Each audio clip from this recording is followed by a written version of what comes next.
Here you are. Let's go. If you're new around here, I'm Jesky Chuck. I try to keep things a little bit cleaner over here and edit out all the curse words because I don't want any of that negativity going out in your living room because I love you like that. Two things we need to do before you get started. Hit that like button and also hit that subscribe button. And for extra credit, find the bell icon and turn notifications to all so you don't miss a video. This is the most disturbing videos on the internet today.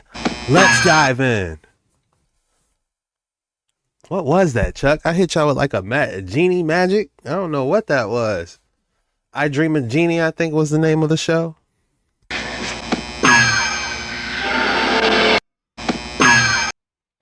If there has ever been a video that y'all needed to watch from me about what's happening with the sun and the planet, it's this one over here.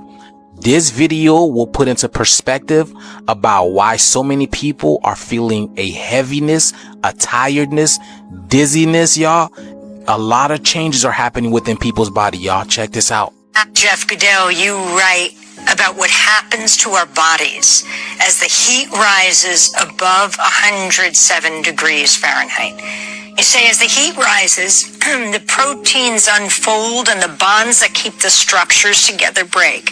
At the most fundamental level, your body unravels. Your insides melt and disintegrate. Hey guys, I'm alright. It's just the humidity that's hard for your boy to breathe, man. I was gonna wait till afterwards, but it takes 15 minutes and I want to get this out to y'all, man. I'm trying to get these videos out to you early. Hemorrhaging everywhere. Take it from there, Jeff. Well, that's sort of the end. To begin, our bodies are finely tuned machines that work in a very narrow temperature range. All of us understand that intuitively. What happens when your body gets hot is we only have one mechanism to cool down, and that is sweat, as we all know. When it gets hot, our heart starts pumping faster and is pushing the blood away from our internal organs and away from our brains, which is one of the reasons why you get kind of dizzy or hallucinogenic or lightheaded when you're suffering from extreme heat. And as it pushes the blood away from the internal organs towards our skin to cool off through sweating, it puts enormous strain on the heart. And so a lot of people who are the most vulnerable to heat are people who have heart conditions, circulatory issues, taking medications that are related to that. And your body is in this sort of desperate attempt to dissipate this heat. And when you're an outdoor worker, when you are in an environment that your body just can't sweat enough, or either because you're not drinking enough water and you loses the ability to sweat, or you just simply can't kind of dump enough heat out of your body to keep your internal body temperature from rising above 101, 102, 103, 104, 105, then the things start happening that you described, which is you're literally the membranes of your cells begin to melt. The proteins that control the functions of those cellular structures begin to unfold, and your body kind of literally melts from the inside. And it's a horrible way to go. So y'all heard that, right? The book states that at 107 degrees, that's when their body starts to break down from the insides. That's why a lot of people are experiencing these things within their body. This is like an internal combustion type of thing. And I've been talking about spontaneous combustion for quite some time.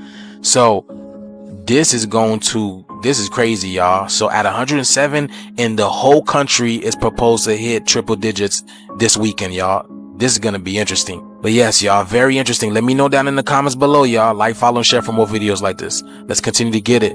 Peace. I'm supposed to go to the water park today. I don't think I can pull it off, man, just because of how hard it is to breathe outside nowadays, man. I don't remember it being this hot when I was a kid. Do you?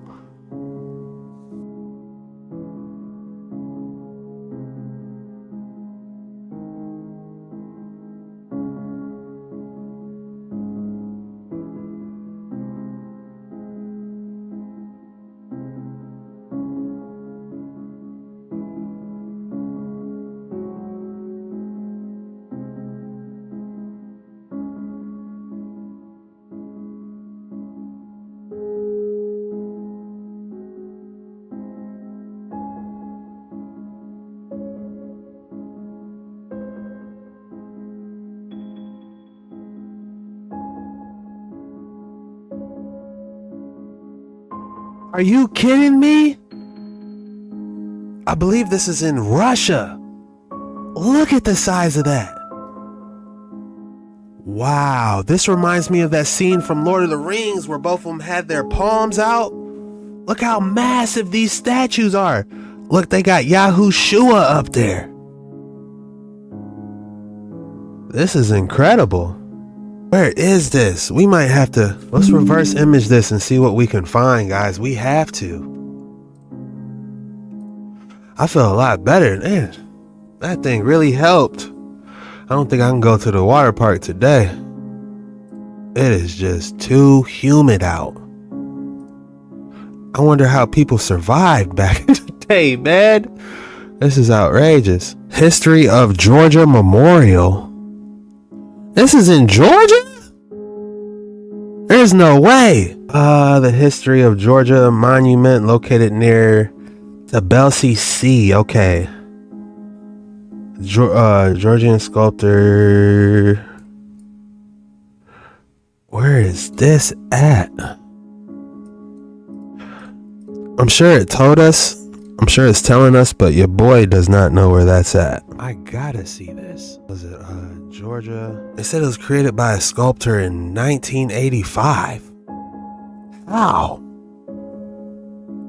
This might be suspect, guys.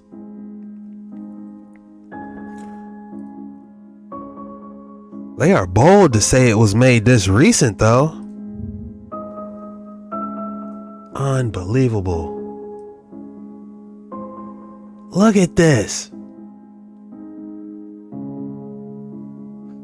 What are those, the prophets? Drop your thoughts in the comments below. What's going on? But doesn't this remind you of the Lord of the Rings statue scene? Let me pull it up. Lord of the Rings statue river. Look! Oh, you guys can see it. Look at that. Now look at this. He even got it, has his hand up in the middle. This is cool. I love this stuff. How Joker say it? I love my job. I like this job. I like it. Oh man, I feel better. My apologies, guys. I was going to wait, but that takes so long to do, and I'm trying to get this out to you guys. I got a very busy day today. All right, buckle up for this video. And for TikTok purposes, this is for entertainment only. Now, this is Nathan Reynolds. He was born into a family that has the ancient bloodline of those that are mentioned in Genesis 6. Now, I'm going to be very careful with my words in this video for obvious reasons, but he is now a spirit-filled born-again believer, and he talks very openly about what it was like being raised in the occult, being raised in that kind of environment, the activities that they would be constantly involved in, some of which are very hard to listen to. He talks openly about their interactions with the demonic realm, with fallen angels. And he came to the topic of the upcoming tribulation, about the upcoming Antichrist. And I'm going to play a 1-minute clip of what he said, and then I'm going to tell you what happened to me. But his shot caller on the earth is going to be the beast who rises. That's Apollo. It's not some Nikolai Carpathia and Tim LaHaye and Jerry B. Jenkins Left Behind series brainwashed America and the world to think that it's some dude who's going to just show up one day and be real politically active. Not that guy. It's named in the Bible explicitly for a reason. It's not like a questionable thing. Death follows him. That's Anubis. That's the jackal-headed god. That's the false prophet. It's plainly said in the scriptures. They are going to come and physically inhabit actual thrones on the earth. The dragon, the devil, Azazel, is going to give his power, his reign, over to Apollo. They won't go by these names, right? They'll call him like the Traveler. They're going to call him celestial hosts. These gods, these aliens that have come. The guys who gave us life. Thank you, Prometheus. Those guys. That'll be much more the narrative that's conducive for their agenda. But these X-Men, like, they are literally children, bloodline inheritance children from Nimrod. So at this point, I had been binge watching multiple of his videos, just going from podcast to podcast. It's at the end of the day, nothing else is going on. I'm not emotional. until I get to this point, and it comes out of absolutely nowhere. And I'm all of a sudden, like just like a light switch, I'm uncontrollably emotional. I'm crying to a point where I can't even breathe. There was no sound coming out. I'm like trying to gather myself and like take a breath of air. And I'm laying there and I just get this image of ancient Egypt, but it was modernized in a way. And I'm watching and I'm just seeing like these giant freaks, these like giant demonic hybrids, and they're hunting down man, and there's chaos and people are screaming. And, you know, God said it would be like it was in the days of Noah. And I literally sat there, y'all, and I had this like revelation. And I pray every single day that God will reveal to me the truth. And he took me down this road a few years ago out of nowhere. And he has shown me so much, you know, through the Bible, through the Apocrypha, about the spiritual side of all of this. And that's why I like this topic, because, you know, a lot of Christians don't like to learn about the spiritual war, about the entities that are all around us. I do. I find it fascinating. And, you know, God said that the end days would be exactly like it was in the days of Noah. And a lot of Christians don't understand exactly what happened in the days of Noah. The flood didn't come about. God didn't pour out his wrath just because there was sin. He poured out his wrath because literally there was one family left that was genetically pure, that hadn't been messed with by demonic entities. And that was Noah. Satan came down and tried to prevent Jesus from being born. There was demonic hybrids running and ruling this world. And that's why, you know, everywhere we see, they have these half human, half animal hybrids. And of course, we were taught that this is just Greek mythology. It was just weird stuff written on ancient hieroglyphics. Like, we didn't really think anything of it because we weren't taught, of course, that this actually happened, because that would correlate to the Genesis 6 narrative. That would correlate to actually why God flooded the earth. Every single ancient civilization had some form of these hybrids, some form, and some of them worshiped them as gods because they had demonic knowledge. They had demonic power. They were most of them were giants, so they were revered as little g gods. Okay, so just bear with me. So I'm laying there, I'm gathering myself, I can breathe normally again. I have him paused and I'm trying to analyze all of this, right? I have this image of ancient Egypt kind of in the future, I guess. And I'm thinking, like, what if he's right? What if all of us were trying to like look at this world, political figures, trying to figure out who could be the AC, who could be, you know, fulfilling prophecy, what this man's doing, he's making alliances over there. And I'm like, what if we're thinking too small? What if we're not thinking spiritual enough? And I'm like, God says it will be exactly like it was in the days of Noah.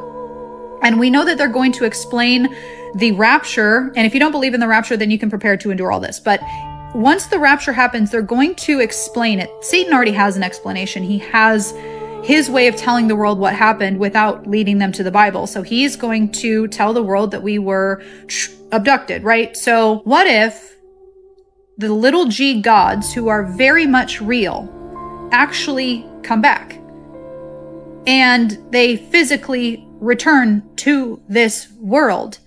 And what if one of them, Apollo, will come down in the form of the fake Messiah? And because he is giant, because he is going to descend from the literal air, what if they're actually going to descend on this earth and everything is going to come back? Because I know, and I cannot talk about this, that they're doing things in labs.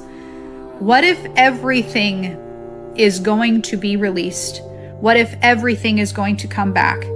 And the Antichrist is not some little mortal political dude on our TV screens, on our phone screens. What if he is actually going to be half demon in a way that he actually descends from another dimension?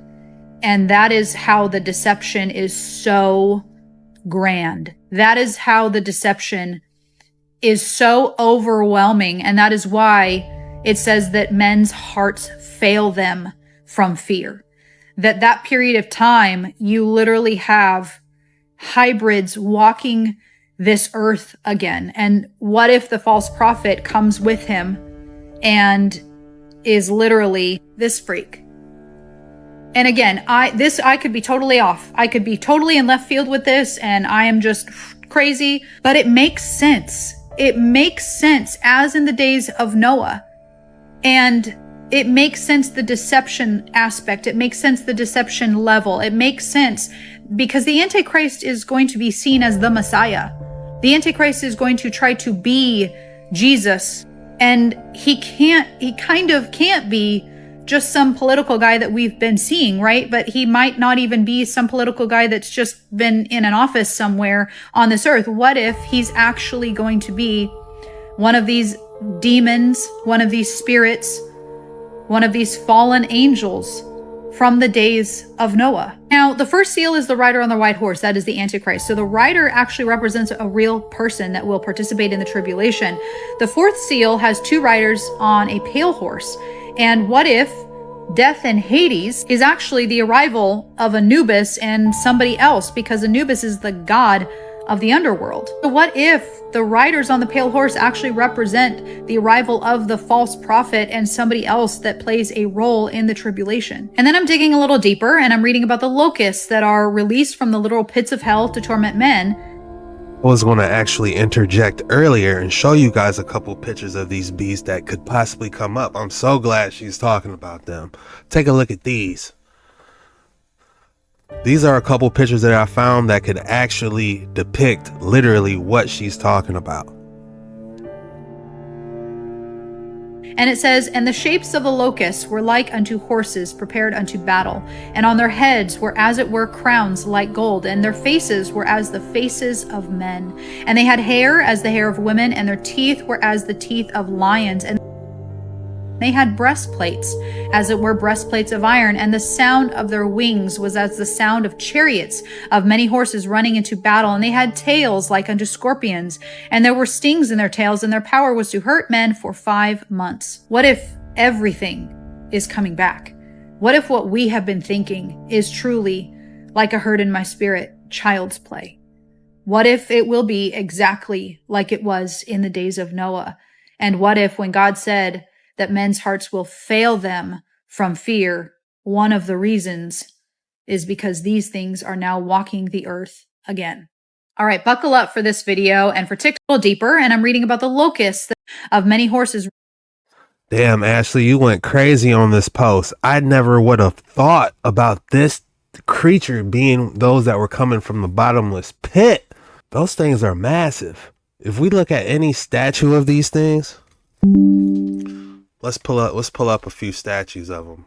They're saying this image depicts a protective Asian deity. Oh man, we're thinking the complete opposite. This is the image I was trying to show you guys. Like, guys, keep in mind, we're probably coming up to like right here on these things. These things do have long hair, and look at the tails. Maybe there's a stinger inside the tail. This is a crazy theory, guys. This is pretty scary, man. She says she prays every day for the truth. I'm praying every day for forgiveness. I said this morning, I said, Lord, please let me go one day without sinning. Something crazy pops up on my timeline. Look away. You know, if you're doing something you shouldn't be doing, don't do it. Try to go an entire day with being sin free. I don't want to have to always lean on forgiveness. I want to make him proud. I want my name in the book of life. I want him to remember me and say, look, man, he tried. I'll say this. Some people need to see the hole in his hand to actually believe. But the people that it doesn't take for them to see the actual hole, they will be blessed tenfold, I believe is what he said. Because it didn't take all of them to see the hole in their hand. He said, look, because you saw the hole in my hand, everyone else that didn't see the hole in my hand, they will be blessed. It shouldn't take all this to make you believe. Oh, so you thought what was discovered under the Great Pyramids was a one-off thing and we were going to be done with it? Well, Guess again, because what was just discovered under Angkor Wat in Cambodia might just blow your minds. And if you guessed the exact same structures that are underneath the pyramids, well, then you guessed correctly. Because yes, these scans have indicated the exact same type structures underneath Angkor Wat in Cambodia. Now, here's the thing. Some suppressed scripts have been translated stating that Angkor Wat was never built for religious purposes. It was in fact grown by an advanced race known as the Star Kings. We're not going to go into that in this video, but here's the other thing. It also states that Angkor Wat is one of 4 world engine sites. One of 4 meaning Angkor Wat, the Great Pyramids, Teotihuacan, and a site that's submerged under the coast of India, off the coast of India. Now, these world engines were meant to ignite during a cosmic alignment, therefore opening a world portal to what is below. I don't know what's below, but I think that's fantastic. Now, these also were supposed to allow everlasting world energy throughout our entire world, as well as transportation and healing. So I find this to be absolutely fantastic news, because I believe in the days to come, or at least the months to come, we're going to find out that all these religious sites aren't religious sites, but they're portals to something beyond our own thought process. Now, tell me what you think. Have you heard this? Drop it in the comments. Remember, I'm not here to tell you to believe one thing or the other, so leave what you will, take what you want. It's up to you. And anything we talk about is for entertainment, education, and learning purposes only. But I want to know what you think, because I think a lot of you skepticals are going to be believers soon. Angkor Wat has some stuff underground. We might have to dive a little bit deeper into that. Angkor Wat.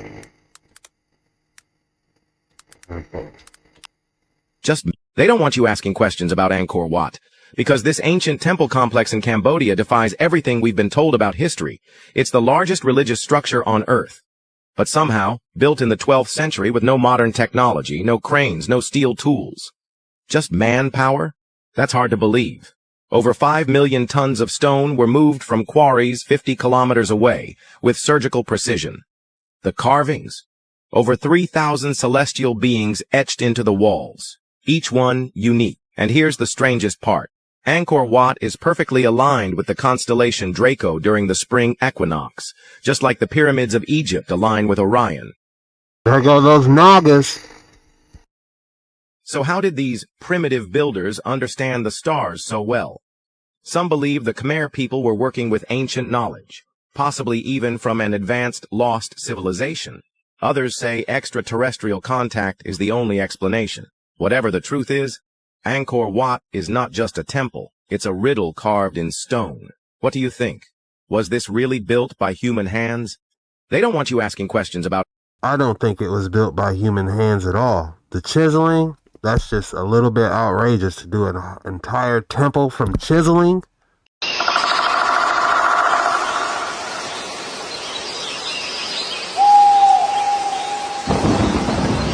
Angkor Wat is an enormous Buddhist temple complex located in northern Cambodia. It was originally built in the first half of the 12th century as a Hindu temple. Spread across more than 400 acres, Angkor Wat is said to be the largest religious monument in the world. Its name, which translates to Awa Temple Sitiao in the Khmer language of the region, references the fact it was built by Emperor Suryavarman II, who ruled the region from 1113 to 1150. As the state temple and political center of his empire. Originally dedicated to the Hindu god Vishnu, Angkor Wat became a Buddhist temple by the end of the 12th century. Although it is no longer an active temple, it serves as an important tourist attraction in Cambodia, despite the fact it sustained significant damage during the autocratic rule of the Khmer Rouge regime in the 1970s and in earlier regional conflicts. How beautiful is that? That's a must-see. But how they built it remains a mystery.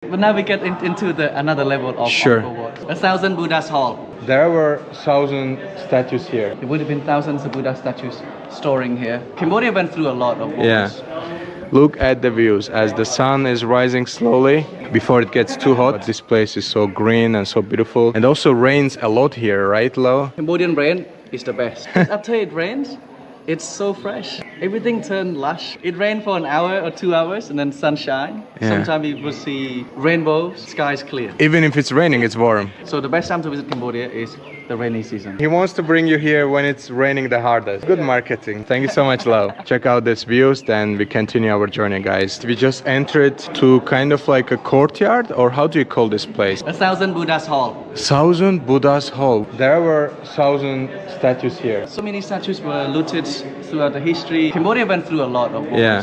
So this hall here in the 16th century, when this temple was converted Buddhism, when it became a wat, there would have been thousands of Buddha statues storing here. Most of them now in the museums, in the National Museum. Okay.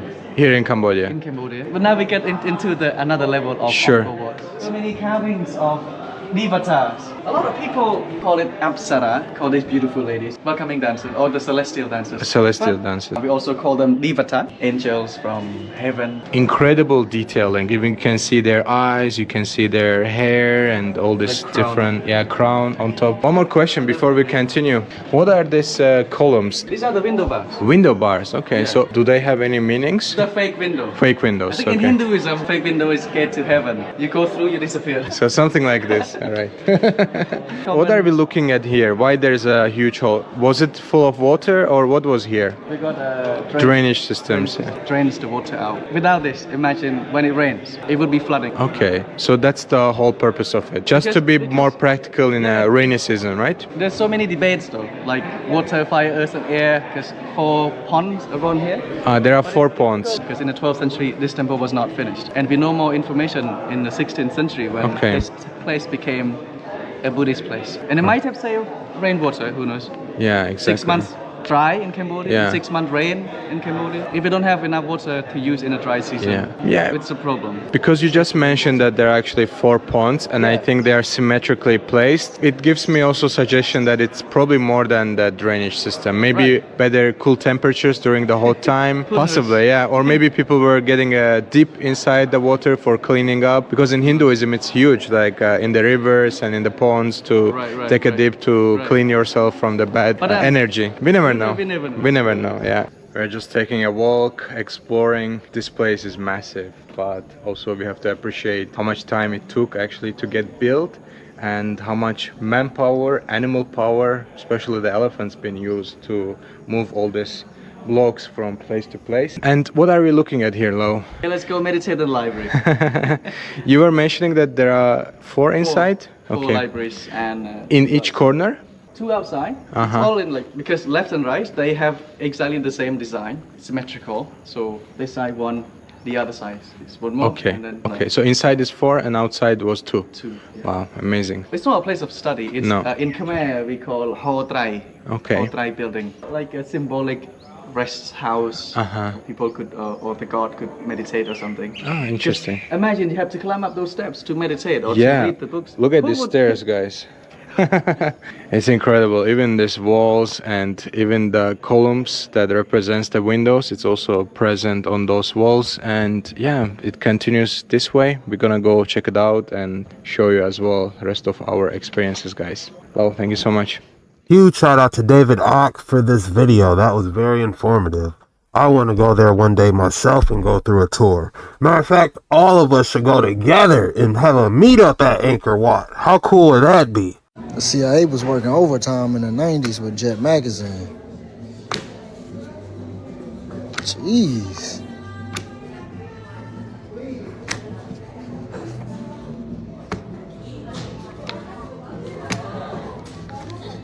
Come on. They trying to take us out the game. We may have just solved one of the strangest ancient mysteries in all of ancient history, which is how did builders back in the day get the stones to fit together like this? It's called polygonal masonry and it's way stranger than you think. It is the only reason why Machu Picchu is able to survive between 2 fault lines. The stones actually guide the force of an earthquake through the whole building, through the strange angles and curves. Brick and mortar buildings are literally begging to be destroyed. The earthquake can travel in a straight line through the building through the weakest points in the mortar. The joints in this style of building fit together so well you can barely see them sometimes. Some even have these little fuse stones. If the force was too great, instead of the big blocks cracking, these would explode, allowing the building to shift a little bit. Now what you're seeing here is graphite going through a chemical reaction, forming a Rayleigh-Benard pattern. In fluid dynamics, a less dense fluid can shape a more dense fluid if it's heated up, forming these cellular patterns and even the little fuse stone. That's tough though. Wouldn't it just be easier to pour some liquid stone into a container and pave like we do?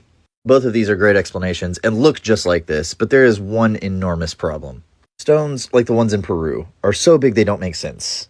This chemical reaction is very small, and although we see it in nature, it's often only volcanic rock, which these are. Diorite is one of the hardest stones to carve on Earth, yet it shows signs of melting. Not only melting, but bending. We also know the quarries that they came from. And in places like Aswan, there's an abandoned obelisk with evidence of a scooping tool of some sort. But then you gotta move it in place. MIT used poured concrete in special molds that calculated the center of gravity of these stones so that they could be moved easily. On a flat lab floor, Machu Picchu is on a mountain. That stone is square, and we clearly forgot how to do this. The final form of this rock bending can be seen in the Coricancha.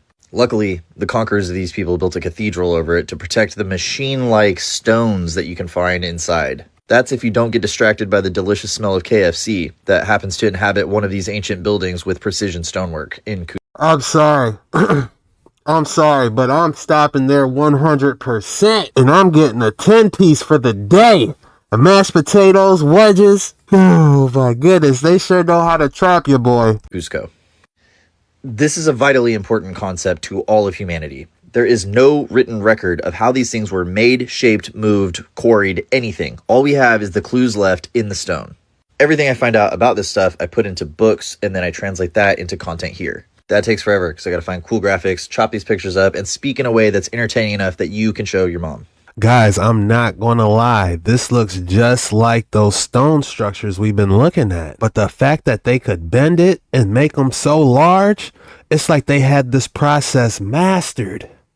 That's all we got for today's video. No specimen, guys. My fault, man. We'll do one. I'll double up on the next video on the specimens. But if you made it this far, the code word is Tuesday Heat.